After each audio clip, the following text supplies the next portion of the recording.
Welcome to Electrified. It's your host, Dylan Loomis. Quick shout out to my newest patron, David H. Thank you for choosing to support the channel. First up today, we learned a lot more about Tesla over the weekend than you may think. Now, if you've already seen everything that Elon has said on this topic, feel free to skip ahead to the analysis section linked below. To start, Elon didn't really bring this up. He was responding to a question, someone asking if Elon already has so much Tesla, why would he need another huge compensation package? To which Elon said, I'm uncomfortable growing Tesla to be a leader in AI and robotics without having around 25% voting control. Enough to be influential, but not so much I cannot be overturned. Unless that's the case, I would prefer to build products outside of Tesla. You don't seem to understand that Tesla is not one startup, but a dozen. Simply look at the delta between what Tesla does and GM. As for stock ownership itself being enough motivation, Fidelity and others own similar stakes to me. Why don't they show up for work? If this is where the conversation would have stopped, there would have been some legitimate concerns about Tesla going forward. Namely that Elon may be incentivized to build AI and robotics outside of Tesla so he can actually have more ownership of that endeavor. Luckily, that's not where it ended. About an hour and 15 minutes later, Elon said, I would like to have a strong influence on AI and robotics, not control of it. I don't think any one person should control it. Then about 2.5 hours after the original post, which was long enough for a lot of damage in the media to already be done with people speculating, which is understandable, Elon said, I should note the Tesla board is great. The reason for no new comp plan is that we're still waiting for a decision in the Delaware compensation case. The trial for that was held in 2022, but a verdict has yet to be made. I put compensation plan in quotes because from my standpoint, this is primarily about ensuring the right amount of voting influence at Tesla. If I have 25%, it means I'm influential, but can be overridden if twice as many shareholders vote against me versus for me. At 15% or lower, the for against ratio to override me makes a takeover by dubious interest too easy. I would be fine with a dual class voting structure to achieve this, but I'm told it's impossible to achieve post-IPO in Delaware. Elon was asked, have you had conversations with the Tesla board about a new comp plan, or is it on hold until the case is solved? Elon said, waiting for the case to be decided. Later Monday night, responding to Sawyer, Elon said, if dual class can be done, I'm all for it. It's weird that a crazy multi-class share structure like Meta has, which gives the next 20 plus generations of Zuckerberg's control, is fine pre-IPO, but even a reasonable dual class is not allowed post-IPO. In case you're not familiar, companies can have different share classes that hold different voting rights. For example, maybe Class A shares have 1 share, 1 vote, whereas Class B could have 1 share, 10 votes. Then responding to Mars about the relationship between Elon and Tesla's board of directors, Elon said, no feud or battle at all. The Tesla board is excellent. This entire conversation seems to boil down to Elon having enough control, not necessarily having more money. Denial, sorry for butchering, said, we've seen many attempts using different approaches from different actors to undermine Elon's control and separate him from his companies. This is not going away. The more powerful his companies become, the higher the stakes will be, to which Elon said, yeah. Let's have a conversation about this because there really is a lot to unpack here. But first and foremost, everybody and their brother yesterday were saying that Tesla stock was going to tank today. Fast forward to today and Tesla is in the green, the Nasdaq's in the red. Let this be a reminder, if you think you know what's moving Tesla's stock price and when it's going to happen, you don't. As James pointed out, the last stock-based compensation expense for Elon's 2018 compensation plan was at the end of 2022. So from that time, Elon has effectively been working for free. I've seen a lot of people argue Elon already has hundreds of millions of Tesla shares already, so why does he need more? To that, I would say Elon has already earned all of those shares. Let's say your compensation for 2023 was all in stock in whatever company you work for, even if it's not a public company. That would be effectively like your boss saying, well, you already got your stock for last year, so for 2024, you just work on growing that and we're not going to give you anything further. Would you be good with that? I think if we're being honest, the answer is no. Don't forget, the last compensation package was a huge success. At the time it was debuted, nobody thought the tranches were possible, especially at the high end, and then Tesla and Elon went and achieved them all. So this time around, if there's a new compensation package with a top level tranche that requires Tesla to get to, we'll call it $10 trillion, everybody's going to think it's impossible. But then in the back of their minds, they said, hey, Tesla already did this the first time, achieving the impossible. So are they going to somehow pull this off again? And it's not like this new compensation plan for Elon is just going to pay him for showing up. It's most likely all going to be performance based as it was the first time around. Meaning if Tesla doesn't hit certain valuation and revenue and profitability metrics, then guess what? Elon doesn't get paid. And if he does get paid, it means the shareholders are winning as well. How do you think the stock market might react if they see Tesla put a $10 trillion valuation on paper in terms of an official comp plan? On the criticism that Elon's only really in this position because he decided to sell his Tesla stock to buy Twitter, I understand the knee-jerk reaction, I honestly do. However, the problem with that is it just quickly becomes a conversation on if you believe saving Twitter and protecting free speech was worth it in the end, and that of course is going to be up for debate. Personally, based on where mainstream media and other social media platforms are going, I absolutely think it was worth it and the right move. That argument aside, right now Elon owns about 13% of Tesla with his basic ordinary stock. He does have some unexercised options that he has the ability to exercise sometime before the end of 2028. Right now, those options are vested and they are in the dilutive Tesla stock share count. They're not yet in the basic stock count. That'll change whenever Elon decides to exercise them, and at that time, he's going to owe a hefty bill for taxes. There's no guarantee it plays out like this again, but the last time Elon was in this position with some unexercised options, he waited until basically the very end to actually exercise those options. My point here is when you factor in for these unexercised options, Elon may only be asking for a few extra percent of Tesla. I still think there may be a way for Tesla to get creative and not be as dilutive when it comes to a new compensation plan for Elon. That's because in 2004, Google went public in Delaware. When they started, they had two classes of stock, Class A and Class B, the Class B with 10 times the voting rights. Then 10 years later, well after being public, again for a Delaware company, Google did a stock split that created a third class of common stock, a 2-for-1 split of its Class A stock, creating a new Class C stock that had no voting rights whatsoever. And yes, maybe this was possible because the new class had no voting rights, where if you want a new class with more voting rights, maybe that's what they don't allow. I've also seen a fair number of people argue that Elon was effectively blackmailing Tesla in the board of directors with this post. I will say, I can absolutely see how one could interpret this in that way, but having followed Elon now pretty closely for a long time, I really don't think that's ever something that he would do to a company that will always have a very special place in his life and heart, not to get too in your feels. Personally, I just see this as Elon sharing his concerns about building AI in robotics, which, as we know, is going to be a huge critical portion of Tesla's future, both in terms of the company and the stock valuation. It's not apples to apples, but given everything that just happened with OpenAI, if you put yourself in Elon's shoes, it becomes pretty apparent to see why he would ask for something like this. Before we got this context, I thought maybe Tesla's board is actually deserving of more criticism, but turns out that's not the case.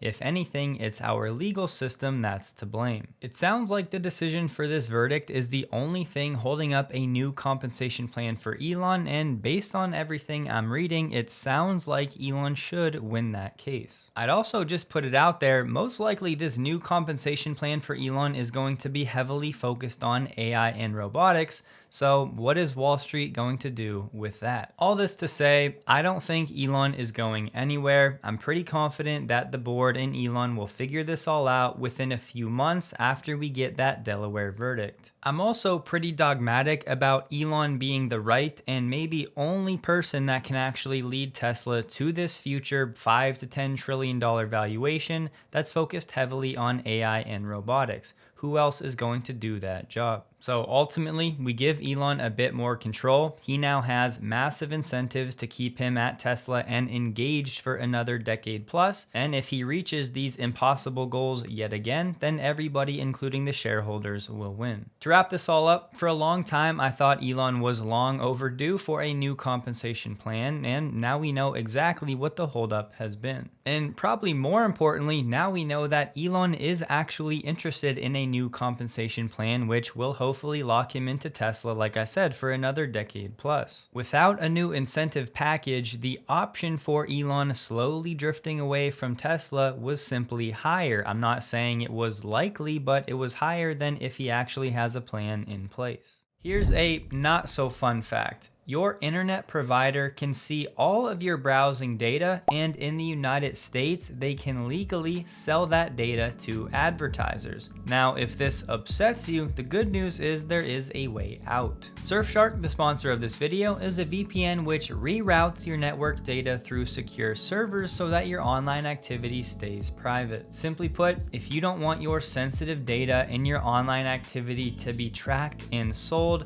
Surfshark VPN will protect you, and it's very affordable. Then when you consider all of the other features you get, like clean web that removes ads, trackers, and malware, better deals on flights and hotels, unlocking new content from all over the world, a super simple user interface, it then becomes a great value. If you'd like to support the channel and more importantly protect yourself, you can get an exclusive Surfshark deal, getting up to 6 additional months for free at surfshark.deals/electrified. They also offer a 30-day money-back guarantee, so you have absolutely nothing to lose. The link is in the description below. Rohan Patel, Tesla's policy advisor, said he had a back and forth on Friday night with Elon about a large AI data center investment he decided to approve, which he's been tracking closely for many months. Hard to imagine a CEO more involved in the most important details of their company than E. We know Tesla has a data center at Giga Nevada, but right now on the Tesla careers page, they are hiring for data center roles in Palo Alto and in Austin. We heard about this over the summer when Tesla said they were going to be working on a first of its kind data center, specifically in Austin.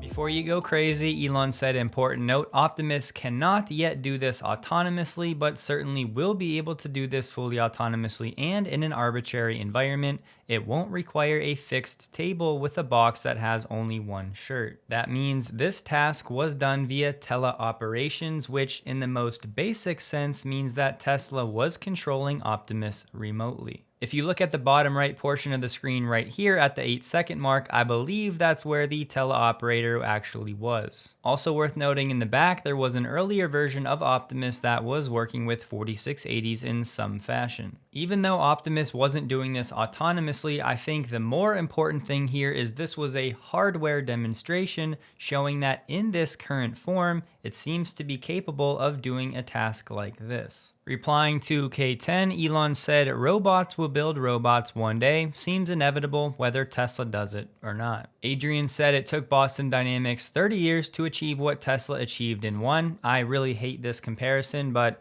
Elon responded to it saying, 2 years to meet, 3 years to beat. No acquisitions, Optimus is a startup. Honestly, don't really love this. I'm pretty confident Optimus can't already do everything that Atlas from Boston Dynamics can do, nor should it, because as I just said, this is not really an apples to apples comparison. I actually just found this post from a Tesla bot engineer saying increasingly complex tasks through teleoperation in order to verify our current hardware has the dexterity to do those tasks. Now mostly software and AI work, collect the data needed to train end-to-end neural nets to do it autonomously, just like with the color blocks sorting and unsorting we've shown last year, and to accumulate enough data diversity to generalize faster. Look, we all love seeing the incredible progress Tesla is making with Optimus, but I want to make sure our expectations remain in check. Going from this to producing thousands and hundreds of thousands of these reliably at scale and having them do real work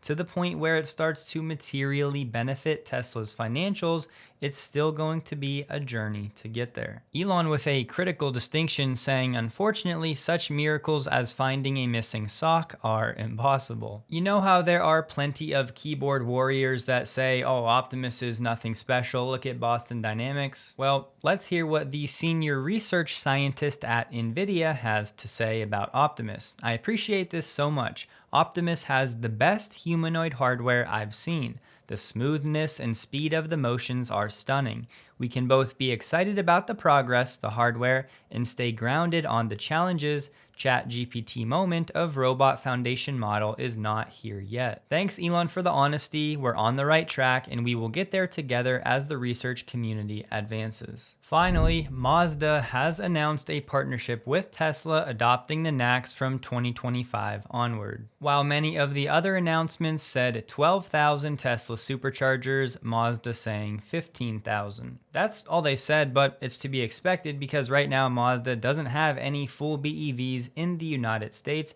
They had the MX-30, but they discontinued that after just 2 years at the end of last year. Mazda's CEO has said publicly they're going to intentionally be a follower for full electric vehicles because of demand uncertainty. Mazda has a few plug-in hybrids, but full BEVs, they've really dragged their feet. That now leaves us with Stellantis as one of the only major automakers to yet adopt the NACS. Panasonic plans to roll out its newest iteration of EV battery cells with improved capacity as early as this year. Their new 2170 cells will begin production at Giga Nevada with Tesla this year or in 2025. Their plan is to quadruple production capacity by 2030, but remember they also have factories in Kansas and they're announcing a third one.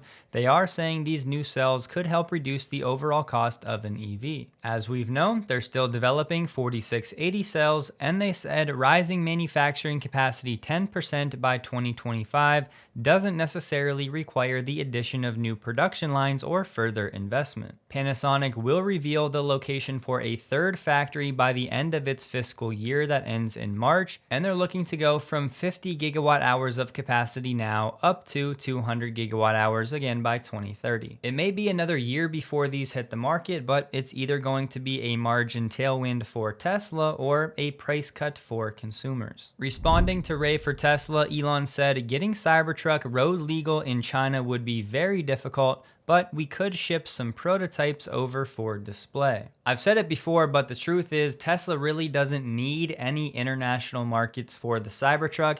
In the United States alone, we consume millions of pickup trucks, so for the Cybertruck to sell 500, 750,000 a year just in the United States should not be a problem when it comes to the total addressable market. Speaking of Cybertruck, responding to Sawyer, Elon said, "We have further improvements in the works to tighten the turning circle significantly.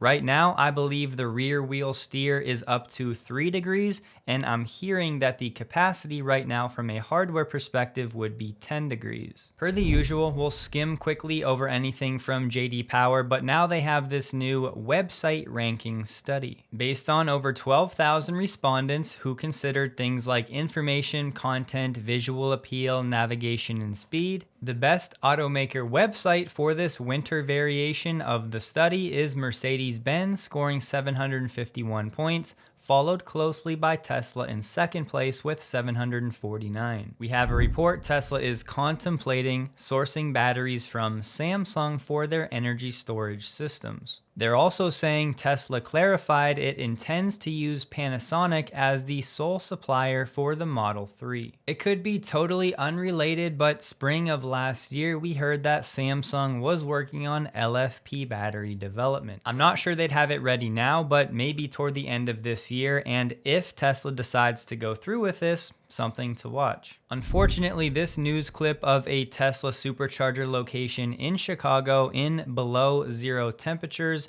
has been going viral. A scene mirrored in other supercharging stations around the Chicago area.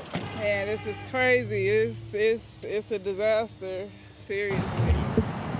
With temperatures falling into the negative double digits, these charging ports have stopped charging, leaving many Tesla owners stranded here in long lines since Sunday. Nothing, no juice, it's still on 0%, and this is like 3 hours this morning being out here. It's frustrating because it's so disingenuous. People take things like this that are just one-offs in an otherwise super reliable network, and they'll use it to say that nobody ever should buy an EV. I find it more and more important we remind ourselves of what the general public is being fed about Tesla. I also just wanted to add, after digging around the internet, I was able to find some people saying that it may have been snow getting packed inside the actual plug, and that once some of the people that were at this site started drying out the plugs, that was the issue, but I'm not sure that really checks out. We and Canadians know that Tesla superchargers can operate in freezing cold temperatures like this, albeit a bit slower. So if any of you hear what actually happened with this site, please shoot me an email or let me know below. So far, I can't find anything. We got the weekly Tesla China data. It came in at 7,400. Plugging that data in, comparing it to week 2 of quarter 4, that number was 7,500. So through the first 2 weeks of quarter 1, we're now about 2,100 units ahead of that record pace. Mercedes just came out and said solid-state batteries may not be required for future electric cars because current lithium-ion batteries are good enough.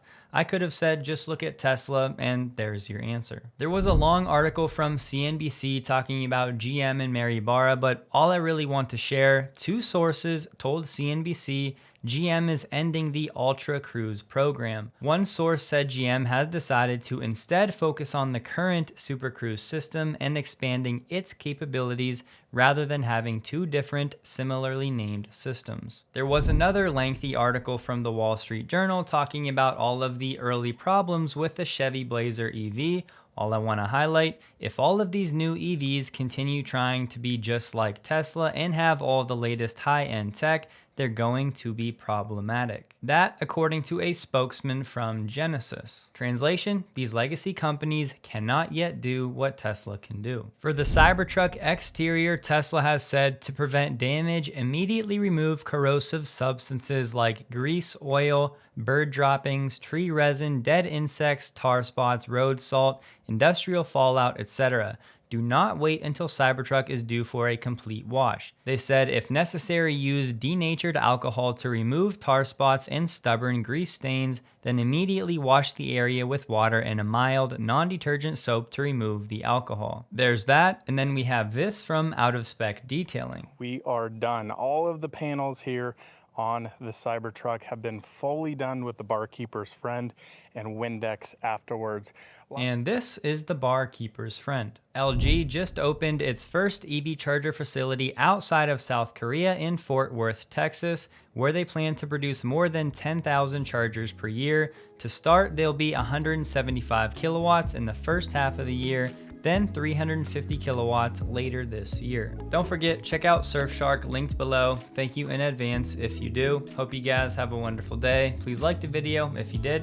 You can find me on X, linked below. And a huge thank you to all of my Patreon supporters.